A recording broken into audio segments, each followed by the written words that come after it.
Hello दोस्तों, आज हम बात करेंगे कि क्या प्रेगनेंसी में भी पीरियड आते हैं। तो जब प्रेगनेंसी हो जाती है तो ओवुलेशन नहीं होता है और ना ही पीरियड आते हैं।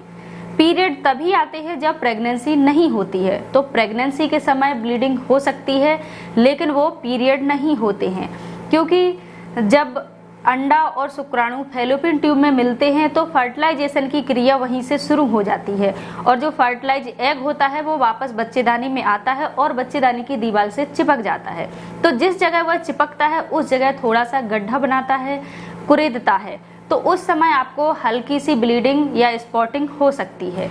तो प्रेगनेंसी में पीरियड नहीं आते हैं लेकिन हल्की सी ब्लीडिंग या स्पॉटिंग हो सकती है। जरूरी नहीं जो ब्लीडिंग हो रही है, स्पॉटिंग हो रही है, वो किसी खतरे का संकेत हो, यह नॉर्मल भी हो सकती है। तो प्रेगनेंसी के समय ब्लीडिंग क्यों होती है, क्या कारण होता है? क्योंकि पीरियड तो आते नहीं है प्रेगनेंसी के समय, लेकिन जो ब्लीडिंग होती है वो क्यों होती है, क्या कारण होता है? तो इसके लिए बता दें कि प्रेगनेंसी का जो पहला ट्राइमेस्टर होता है, यानी पहले 3 महीने होते हैं, जिसे हम प्रथम तिमाही कहते हैं, उसमें ब्लीडिंग होती है जो कि इम्प्लांटेशन ब्लीडिंग होती है। क्योंकि जो फर्टिलाइज एग होता है वो बच्चेदानी की दीवार से चिपकता है, तो उस समय आपको थोड़ी बहुत हल्की फुल्की ब्लीडिंग या स्पॉटिंग हो सकती है। इसके अलावा भी अगर आपको ब्लीडिंग हो रही है तो जरूरी नहीं वो इम्प्लांटेशन ब्लीडिंग ही हो।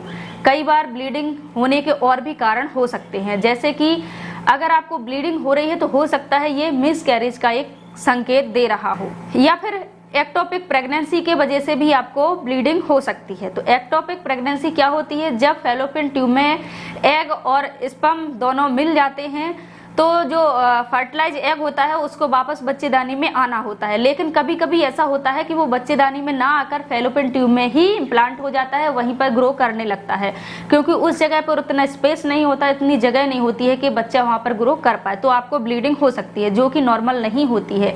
या फिर आपको योनि का कोई भी संक्रमण या यूट्रस को कोई भी संक्रमण हो गया हो तो उस वजह से भी आपको ब्लीडिंग हो सकती है।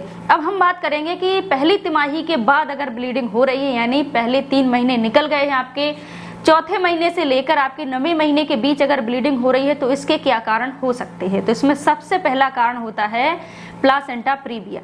प्लासेंटा प्रीविया क्या होता है? जो आपका प्लासेंटा होता है, कन्हारी होती है, अपरा जिसे हम कहते हैं, वो आपका कहाँ चिपका होता है? बच्चेदानी की दीवार के या तो ऊपर होता है या फिर साइड में आगे या पीछे हो सकता है। लेकिन प्लासेंटा प्रीविया में क्या होता है? आपका जो प्लासेंटा है वो बच्चेदानी के मुंह के आसपास कहीं चिपका होता है, जो कि बहुत ही खतरनाक हो सकता है। बच्चे के लिए भी आपको खतरा हो सकता है। इसके अलावा अगर आपको दूसरी तिमाही के बाद ब्लीडिंग होती है तो हो सकता है आपकी प्रीटर्म डिलीवरी का संकेत हो, यानी आपकी डिलीवरी समय से पहले होने का संकेत दे रही हो। या फिर अगला कारण हो सकता है अब्रप्सियो प्लासेंटा, यानी अब्रप्सियो प्लासेंटा का मतलब होता है बच्चे के जन्म के पहले ही जो प्लासेंटा होता है वो बच्चेदानी की दीवार से अलग हो जाता है, सेपरेट हो जाता है, जो कि बच्चे के लिए बहुत ही खतरनाक हो सकता है। इसके अलावा अगर प्रेगनेंसी के समय शारीरिक संबंध बनाए जाते हैं तो उस समय भी आपको हल्की फुल्की ब्लीडिंग हो सकती है, जो कि नॉर्मल होती है।